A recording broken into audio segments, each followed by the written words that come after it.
Hey everybody, my name is Flyer, that's my trail name, from Dayton, Ohio, and I wanted to do this video and share the equipment that I use for my through hike that I just finished. I started Amicalola Falls on February 28th and summited Mount Katahdin on July 23rd, so a little bit less than 5 months. I had watched a lot of videos prior to going on the trail, very good and informative, and talked with a lot of people. And when I realized that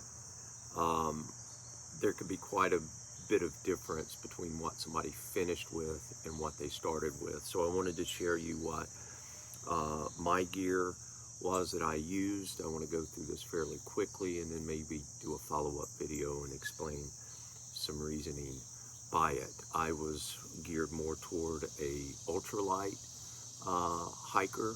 My base weight was about 12 pounds. With 3 days of food and water, it was about 27 pounds, which was kind of in that sweet spot. So to jump right in, I used a Durston Kakwa 55 size medium pack. It was perfect for me. I also bought this, I think it was from Z-Packs, this lumbar support, just so it would add a little bit of airflow between my back and the pack. I had a Garmin Mini InReach. I had 2 smart water 1 liter bottles. One I kept right here, and the other on the left side, with my CNOC bag for water filtration. In the front pocket on the right, I would have my Sawyer squeeze, so when I pulled up to a water hole, I would have that, my CNOC, filter my water, and I'd be good to go. On the side here, I would have this bag, and it was collapsed and fit in there, and what I had in it, and I'll just pull this out real quick, I had sun gloves, I had a bug net, and I had this amazing Patagonia real light windbreaker that was fantastic over my fleece, or as a standalone on mornings that were a little chilly or windy, and I needed something that was protective but lighter than a fleece. Some people use their rain gear. You just hike your own hike, figure it out. You can change it up along the way. I would have this in the side pocket, and then in the very back I would have this is Tyvek. I'd use this as a footprint for my tent. I would have my tent stakes in here. I would also have my rain gear. And the reason I had this in a Ziploc is I don't like 1,000 little pieces everywhere. I like to have it contained. So in this, my raincoat was a Mott Bell. Never wetted out. Got the US sizing, not the Japanese sizing. It was fantastic. I had Z-Pack rain pants, which served as leg covering in the wind, in the rain, or if it got a little chilly after I had sent my cold weather gear home. And then I had some of the Z-Pack rain mitts that really were fantastic. So I carried this the whole way, and this went in the back. I also had my trowel along with hand sanitizer and toilet paper in another Ziploc bag that went in the back, right back here. And then I would have my Tevas, and these were my camp shoes, and they also served for when I would cross rivers, and I will do river crossings. And so I would put these right back in this netted area as well. Inside the pack, I would line it with a compactor bag, and in the very bottom is where I would put my sleeping bag. Now I had the Enlighten Equipment Enigma that cinched at the bottom 20-degree bag. It was fine the whole time, never needed to change it out. Halfway through the trip, I also bought this silk liner. I think it was Sea to Summit. It was fantastic, kept the bag from getting sweaty or messy, and sometimes the days were hot where you just sleep on top in this liner. It felt like a sheet. So I put that, my sleeping bag down in here. I'd also put my Smart Wool 150 that I would sleep in. I would also put the Enlighten Equipment down booties, and I would have a pair of darn tough socks. That's what I would sleep in the cold weather months. It would all get crammed down here, cinched tight.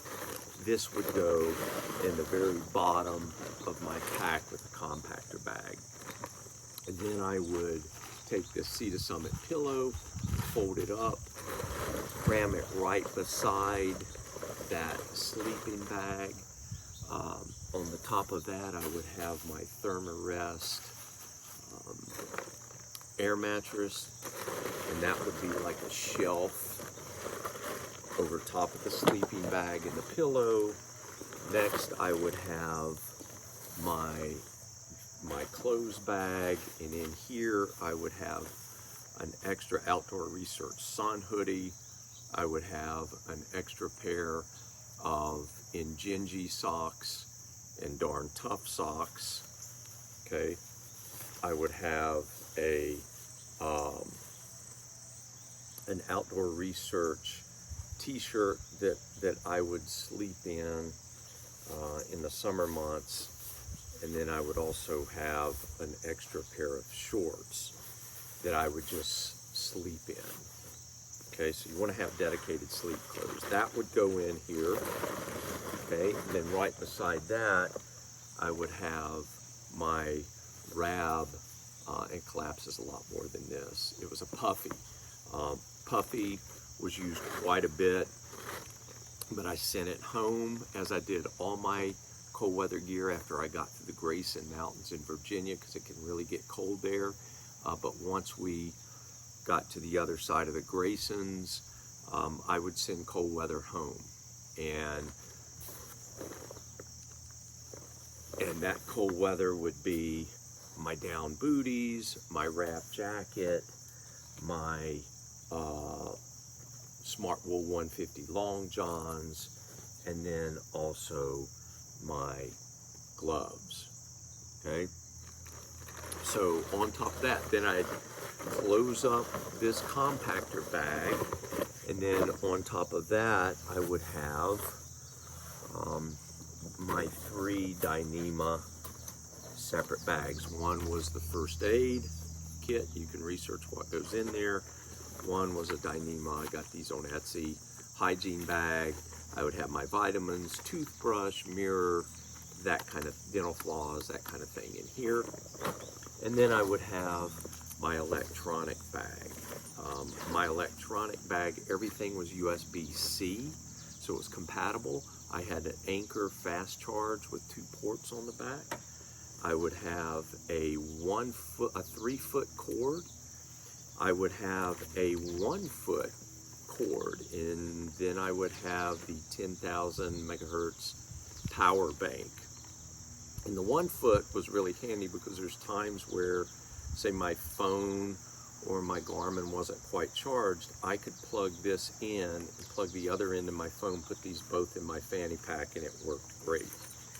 I would also have this flex tail, mini flex tail, and that was a savior for blowing up or deflating my mat at the end of the day or the beginning of the day. So that was my electronic bag, and that went on top of the compactor as well. Next was my tent, and I also have a Durston X-Mid Pro 2. Never had a problem finding a tent site. The footprint was nice, had 2 vestibules, had the bathtub Dyneema floor. It was fantastic. It was supported by my hiking poles. This weighs 1.5 pounds, super compact. This is a different bag than what it came in. I'd put that in, and then I would have my food bag. I only saw a few people carry a bear canister. That's going to be more for the PCT or the CDT. This was great. I would have my food in here we would go into a trail town every 3 to 4 days, so only carry about 4 days of food before we hit resupply, showers, laundry. That really kind of broke things up in a nice way to hit the reset. Also, your food bag wasn't too heavy. I can do another video on the food choices and so forth that I used. And then I would have the Toke 750 milliliter pot. I had the MSR Deluxe burner, so I could put my fuel canister, the burner, the lighter, all in this little bag, and it was fantastic. Because you'll either do a PCT hang, you'll have bare cables, you'll have a bare box. You'll hear people talk about sleeping with this. Don't sleep with, I mean, there are a couple times we did when it was pouring down rain,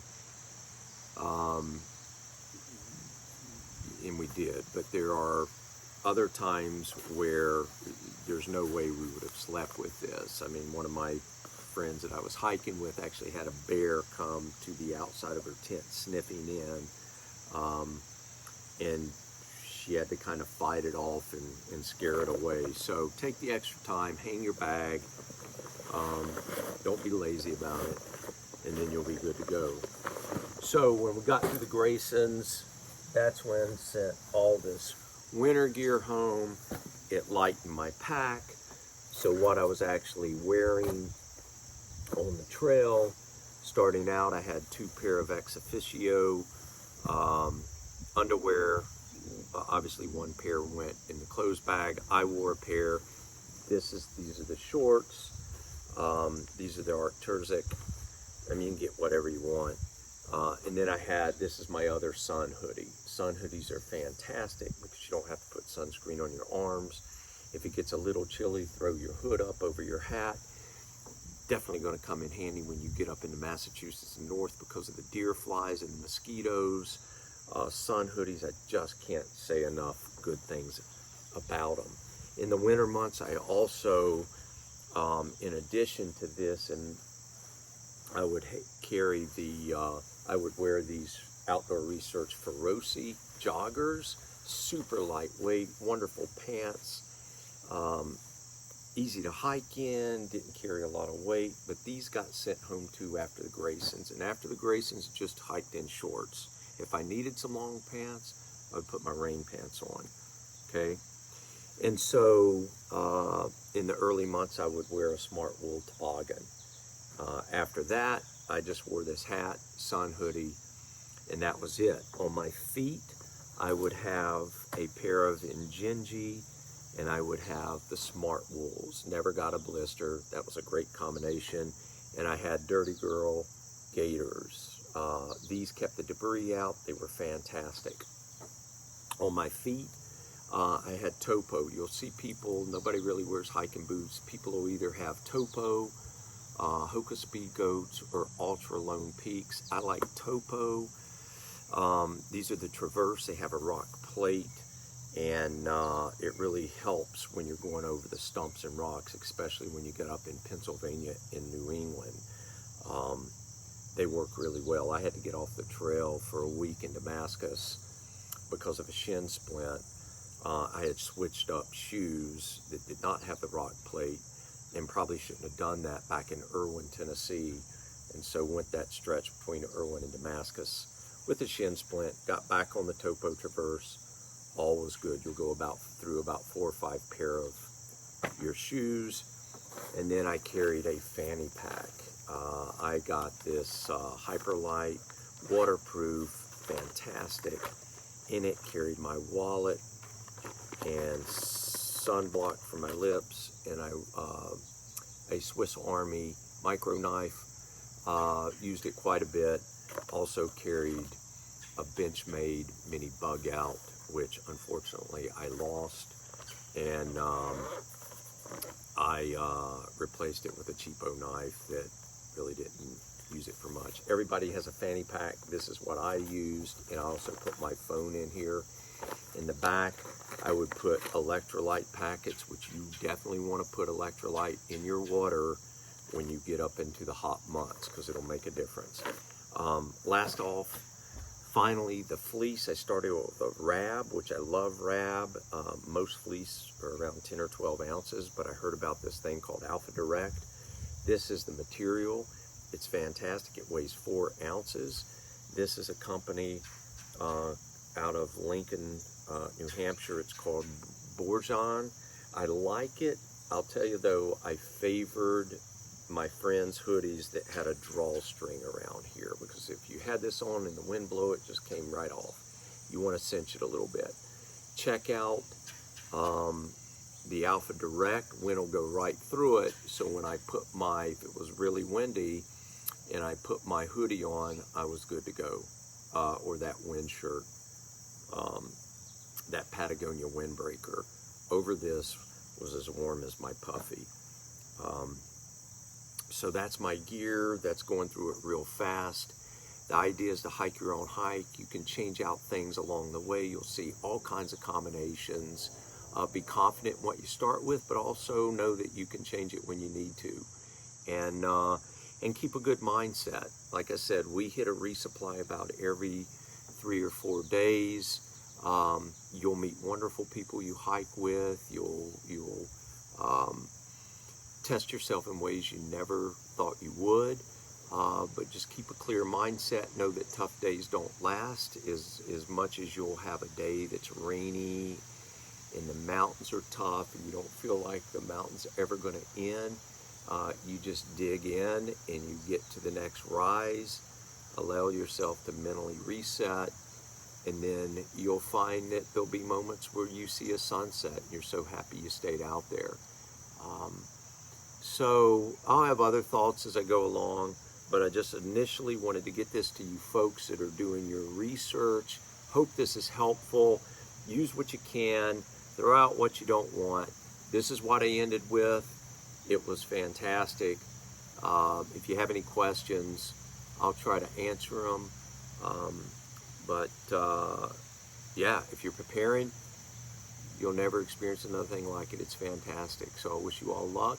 And again, I'm Flyer. So thanks for watching.